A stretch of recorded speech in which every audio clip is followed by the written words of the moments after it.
What's happening? Welcome in the Matt Bernier Show. DRFTV, live.drf.com, livestream.com, the Daily Racing Forum's Twitter handle, at DRF Inside Post, as well as the Daily Racing Forum's Facebook page.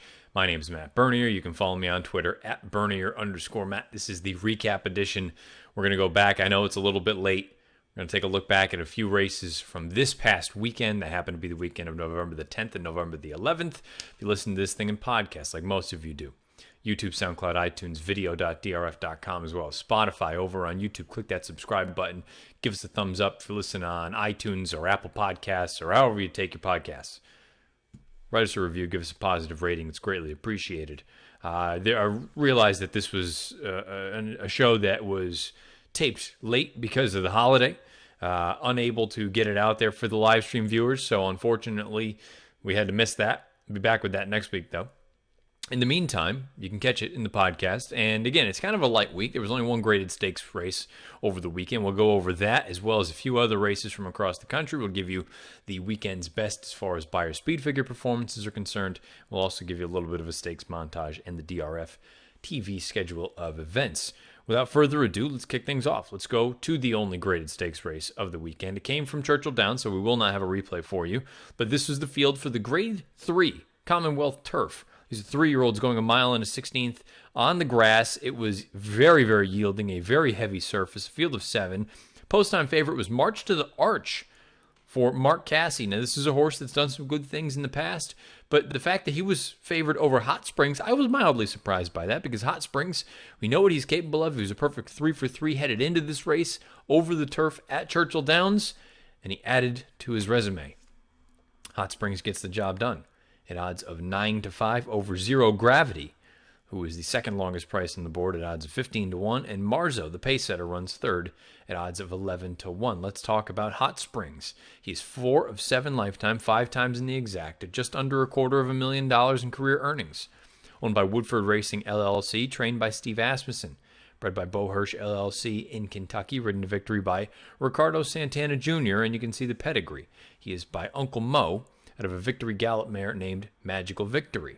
89 Beyer, 112 Timeform US rating for Hot Springs, winning this year's Commonwealth Turf. Now, keep in mind, Timeform US had the 3/4 split color-coded red, meaning it was likely helping horses come from off the pace, which was the case for the top 2 finishers. They were well behind the field for the majority of this run. They took advantage and they came with a run. I believe this turf course was very, very tiring. When you see some of these final come-home times, Hot Springs visually was very impressive, no question about that. Loaded for bear turning for home, just needed to find a seam. Santana angles out over heels about 4 or 5 path down the center of the track, and he finishes full of run. Comes home in 31.47, Zero Gravity 31.81. So those are the 2 horses coming from the farthest back.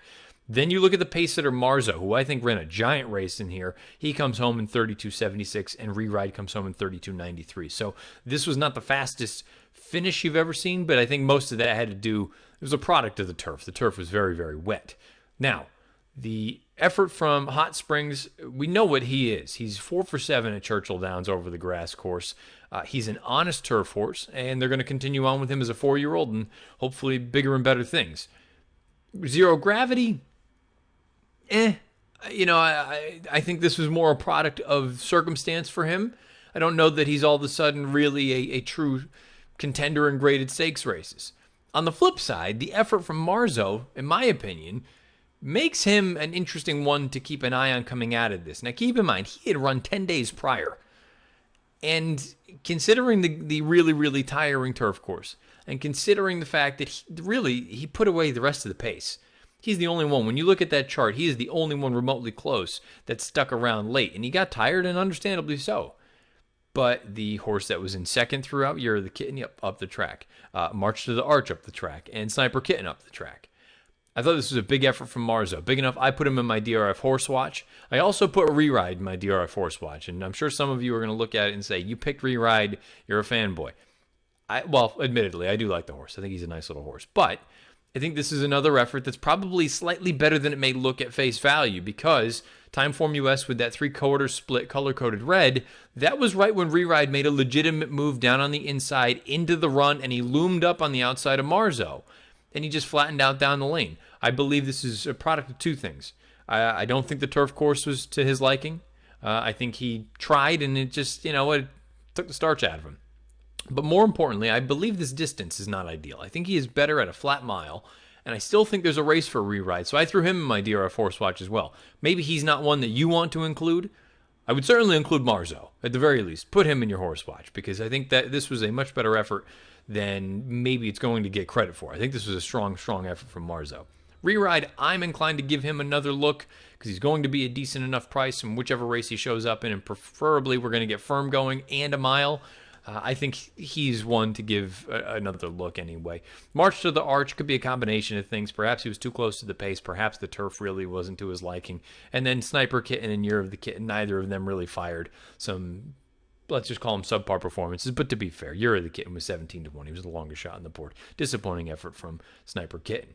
Hot Springs, though, visually very, very impressive. On a day when it was difficult to really get into the run, that turf course was tough to handle. He handled it really seamlessly. Just a very, very impressive effort from this horse. 89 Beyer, 112 time form US rating. He is now a perfect 4 for 4 over the Churchill Downs turf course. Hot Springs gets the job done in the only graded stakes race of the weekend, the Grade 3 Commonwealth Turf. There were a number of stakes races at Laurel on Saturday. The one that I want to focus in on is the one that could potentially produce something going forward into next year. Not saying that those races for 3-year-olds and older horses aren't important, but I'm more interested in the 2-year-old race, and perhaps we get to see someone come up and become a big-time 3-year-old next year. Here's the field for the James F. Lewis III Stakes, $100,000, 6 furlongs on the main track, a field of 7. This was a race where you had a horse like Passcode, who was bet down 7-5, who on paper made some sense, but really didn't lay over this field. And you could make a case for a number of other horses, whether it was Follow the Dog, whether it was a horse like Bustin' to Be Loved coming in from New York, or a horse like Scrap Copper, who in the most recent start completely just disaster out of the gate, fell down to the nose. You actually had an effort 2 starts back on turf that suggested this horse could actually hang with competition at this level. Ultimately, that's what you got. Here's the stretch run of the James F. Lewis III.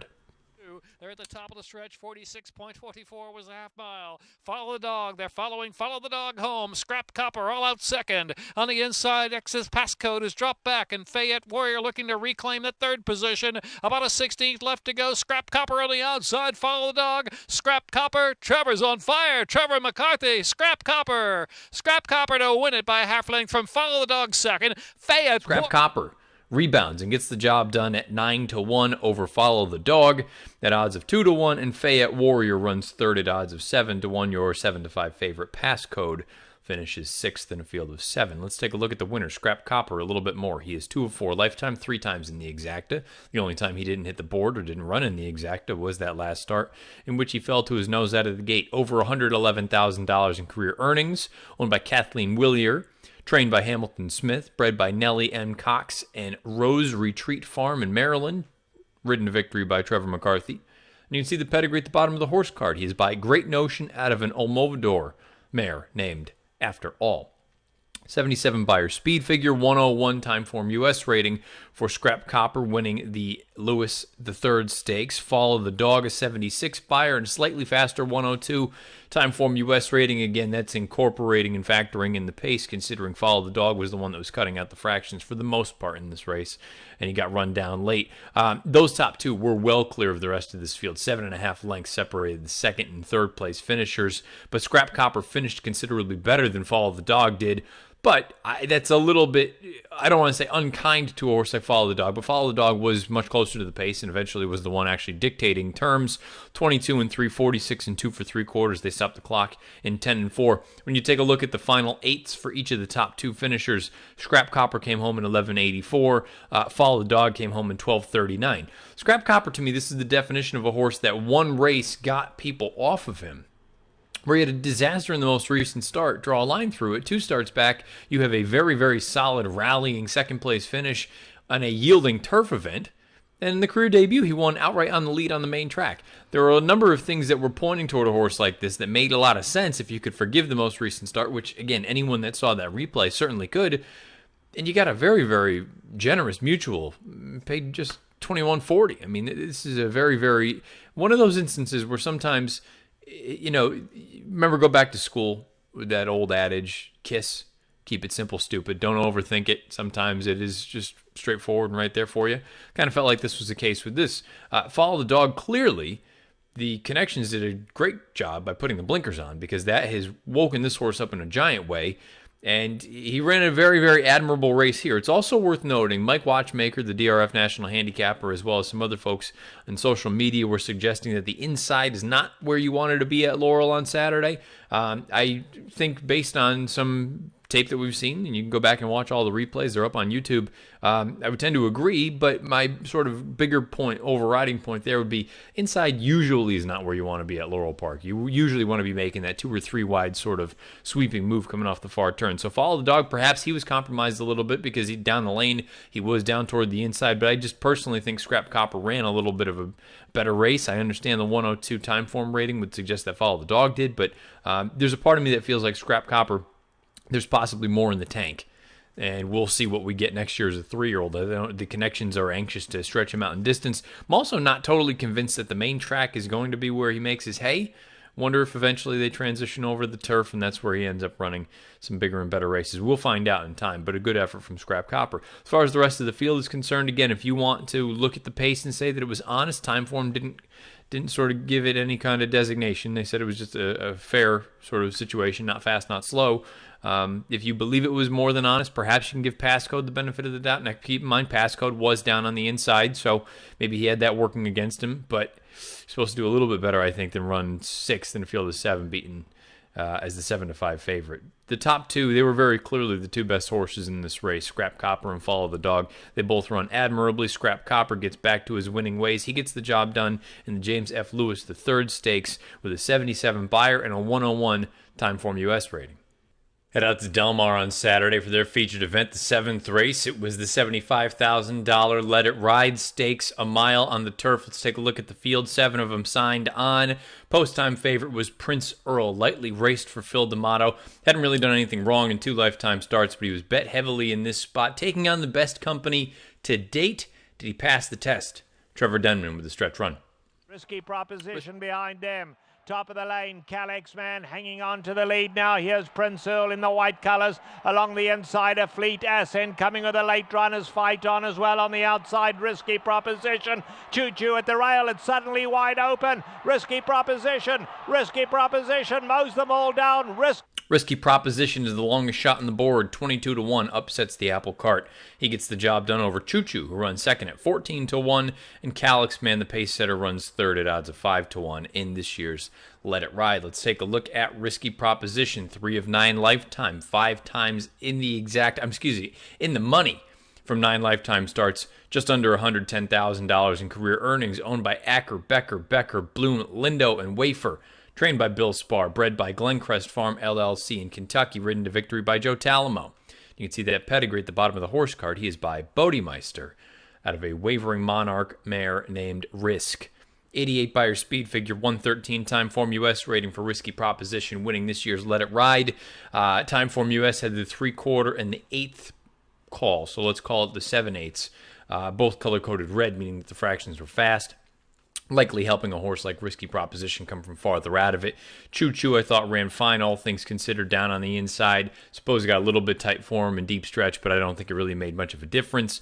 Calix Man probably ran, I would argue, one of the better races in this spot. I know he was defeated by about a length, but from a time form standpoint, they awarded him the highest rating in the field, a 115, as opposed to the top 2 finishers who earned 113s. That's because they incorporate the pace.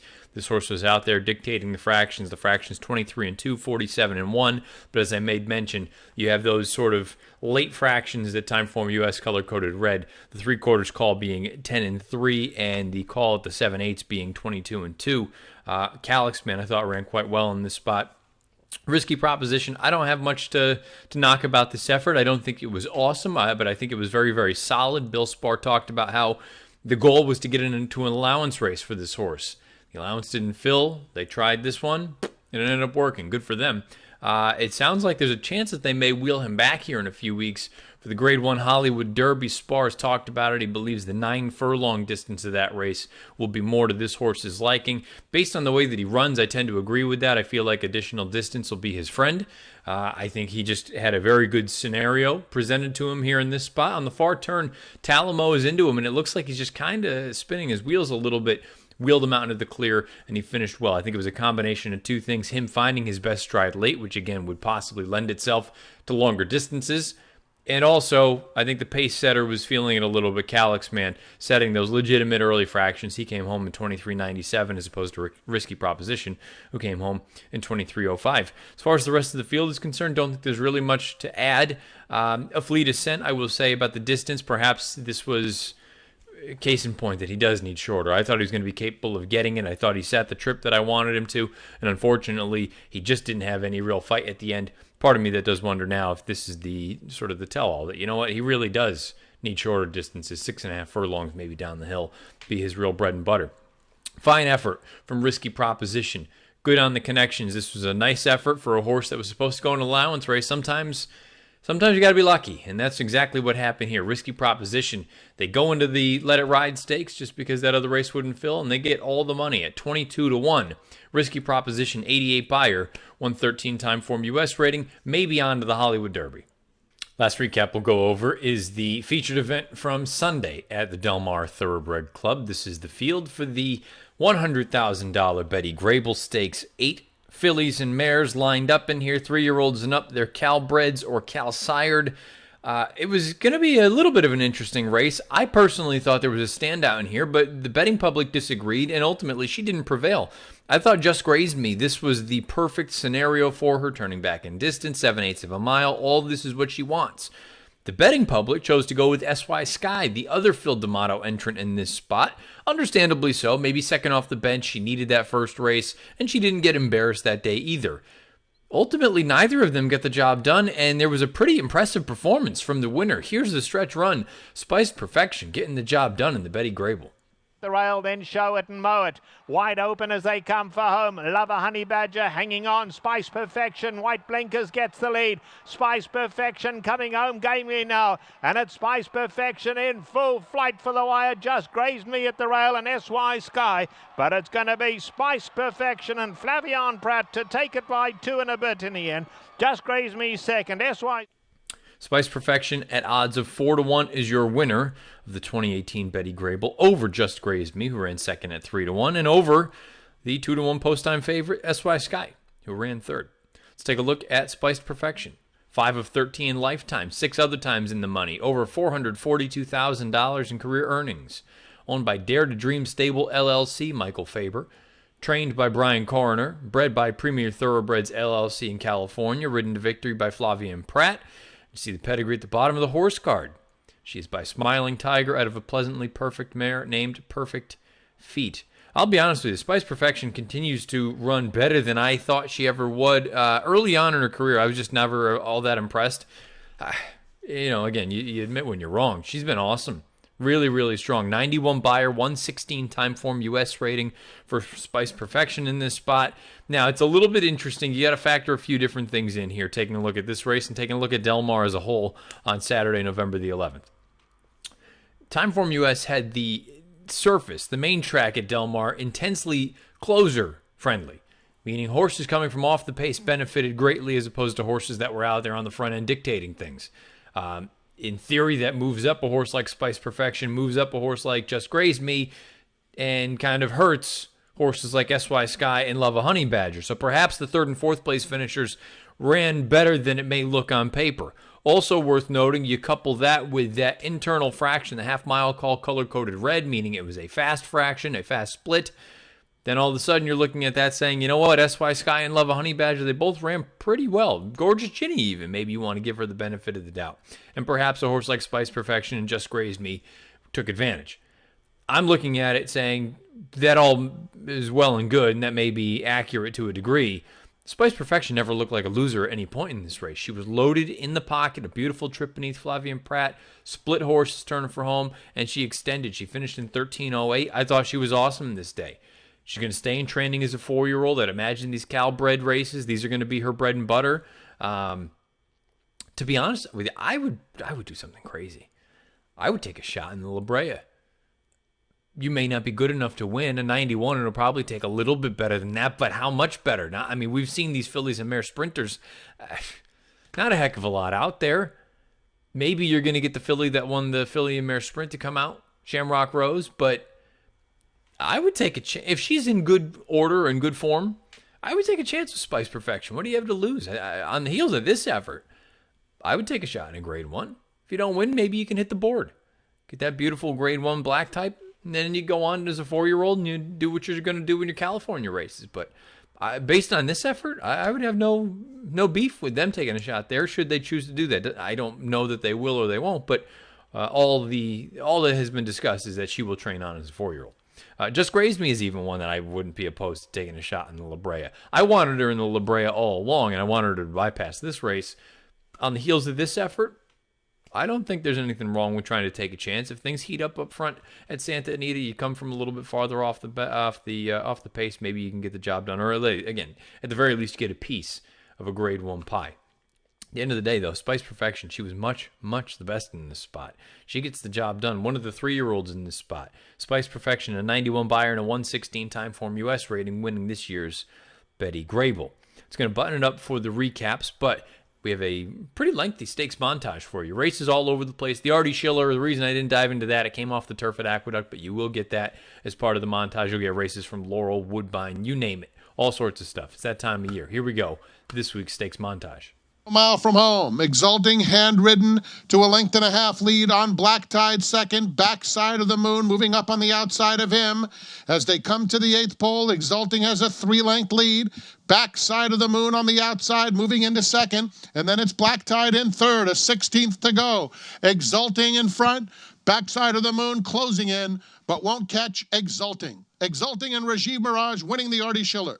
Backside of the Moon complete. After 46.51 half mile, and they're at the top of the stretch now. America's Tail, Estilo Femenino set down to the outside. She's up to grab the lead. Estilo Femenino and Fergal Lynch to the inside of America's Tail as she's battling back under Trevor McCarthy. Head-to-head battle for the final furlong with Majestic Reason in third and Pacific Gale is fourth. It's America's Tail in the red, white, and blue with Trevor McCarthy. America's Tail in a safely kept to win 2.5. Estilo Femenino Majestic 44.69 a half mile fraction, and they're into the stretch now. Oldies but goodies from Spartacle by 3 lengths. Smooth B out the center of the track, racing in third position. Majestic Dunhill far outside, trying to pick up a share. Cord Maker down toward the inside. They're in the last furlong. Oldies but goodies is the leader. Smooth B, the outside Majestic Dunhill, and next is Golden Brown, who's come from far, far back down to the line in the city of Laurel. It's going to be Majestic Dunhill from Smooth Beast. Then to the outside, Zanotti's got a quicken driven as well. Small Bear saving all that ground, ready to contention as they reach the 3/16 pole and head for home. Unbridled One, Dalmore, Small Bear down to the inside. Tour de Force followed by Zanotti and Dr. Mounty, and then Papa Zulu, a furlong left to go. Unbridled One, Dalmore fighting on the inside. Unbridled One and Alex Cintron from Dalmore. It's going to be Unbridled One in the Richard Small Stakes to win it. About a half length from Dalmore second. Outside and between horses, May Never Know. Another 4 lengths back. Our Super Freak is next in Music of Life. A half mile in 46.11. They're into the stretch now. And here's Congrats Gal opening up, suddenly bursting away 5-6 lengths. Congrats Gal coming home strong to win the Smart Halo Stakes by a widening margin. Congrats Gal and Trevor McCarthy. Congrats Gal to win. Congrats Gal with second. Our Super Freak in the photo and May Never Know. Then Question Of coming now, dropping right off. Blue Collar Romance won't continue on. She's the Berries has hit the front from Zestina, fighting back, and then came out wide. Line of Vision running on. Bearpaw the center and Clickety Clack, but She's the Berries racing away in the La Prevoyante. Bearpaw to second, and She's the Berries clear. A great performance by She's the Berries as won it by a 1.5 lengths to Bearpaw. Zestina held third. And as they turn, Devious Charm trying to hold off the attack of CC Tequila. Above All Names on the outside comes for the lead now. And behind them, Super Charlotte, and down the outside, Dancing Doll. But it is CC Tequila in front, grabbing the lead with Above All Names. Now Super Charlotte trying to gun them down and is flying home on the outside. Super Charlotte. Super Charlotte races up at the wire, gets it. Super Charlotte from CC Tequila, Above All Names. Catching move and a perfect trip. pounces at the top of the stretch and takes command and turns the lights out just like that. Highway Star putting on a show in the Staten Island division of the New York Stallion Series. She has widened to win by a block. Frosty Ann in a battle with Starlight Mission, only to complete the exacta behind Highway Star, who was ultra impressive in victory. Starlight Mission second, Frosty Ann finished third, and Frosty Margarita fourth. There you have this week's stakes montage, and let's roll in for the first time. It's been a minute since we've gone over the weekend's best performances from a Beyer Speed figure standpoint. Here they are: 2-year-old males on dirt, Hog Creek Hustle, 84 Beyer and a non-winners of one other than at Churchill Downs. 2-year-old female, Congrats Gal, is 77 in the Smart Halo at Laurel. 2-year-old male on turf, Most Speed, is 72 in a maiden special weight race at Woodbine. 2-year-old fillies on turf, Colonial Creed is 78 in a maiden special at Delmar. 3-year-old male on dirt, Shiver Me Timbers, an 89 in a non-winners of two other than at Delmar. 3-year-old fillies on dirt, Spice Perfection. We saw her win the Betty Grable with a 91 Beyer at Delmar. 3-year-old males on turf, we spoke about Hot Springs at the top, an 89 winning the Commonwealth turf at Churchill Downs. 3-year-old fillies on turf, Too Charming, an 87 in a non-winners of one other than at Aqueduct. Older male, Percy, a 99 in a starter allowance at Penn National. Older female on turf, we have a tie between SY Sky and Highway Star. They each earn 84 Beyers, one in the Betty Grable, one in the New York Stallion Series. And the older horses on turf, let's talk about the males first. Galleon Mast, a 94 in the Sunshine Millions turf preview at Gulfstream Park West. And the older fillies and mares on turf, Take These Chains, an 88 in a non-winners of three other than at Churchill Downs. There you have it, the weekend's best from a Beyer Speed figure performance standpoint on the Matt Bernier Show. We'll quickly give you the DRFTV schedule of events for the rest of the week. I realize this is coming up later on Wednesday, and you don't have enough time, or you don't have the time that you normally do when we flash up this schedule of events. But again, you're going to have your Weekend Warrior, you'll have the Watchmaker Watch, you'll have DRF Bets races of the day, you'll have Formulator Angles, you'll have Out of the Gate, just me and Beer this week in the studio. You'll have a number of other good things, DRF Players Podcast, DRF Sports Forum Podcast, you name it, it's all out there. You also have the preview edition of the Matt Bernier Show. Head on over to video.drf.com or the Daily Racing Forums YouTube channel. If you've been listening to this, thank you for doing so. Again, most of you take this in podcast form, and I realize this week it didn't happen live on Tuesday, but if you're listening normally on Tuesday live, or you listen on Friday live, live.drf.com, livestream.com, Daily Racing Forums Twitter handle, @DRF Inside Post, or the Daily Racing Forums Facebook page. If you listen in podcast, YouTube, SoundCloud, iTunes, video.drf.com, or Spotify. If you're over on YouTube, click the subscribe button, give us a thumbs up. If you're over on Apple Podcasts or iTunes, or if you listen, or wherever you listen to your podcasts, write us a review, give us a little positive rating. Always greatly appreciated. Questions, comments, concerns, either beneath the video player on YouTube or fire away on Twitter, @Bernier_Matt. This is recorded on Wednesday. I will be recording the preview show on Thursday, so it'll just be a short turnaround. You get the preview edition. Maybe we'll take a look at some races for this upcoming weekend as a nice change of pace. The Breeders' Cup is in the rear view. Now we get a little bit of time to go through the little nuts and bolts of what's in front of us now. We've got some good action at Delmar, good action at Aqueduct, all over the place. So until the preview edition, best of luck however you play, whatever you play, wherever you play. This has been the Matt Bernier Show.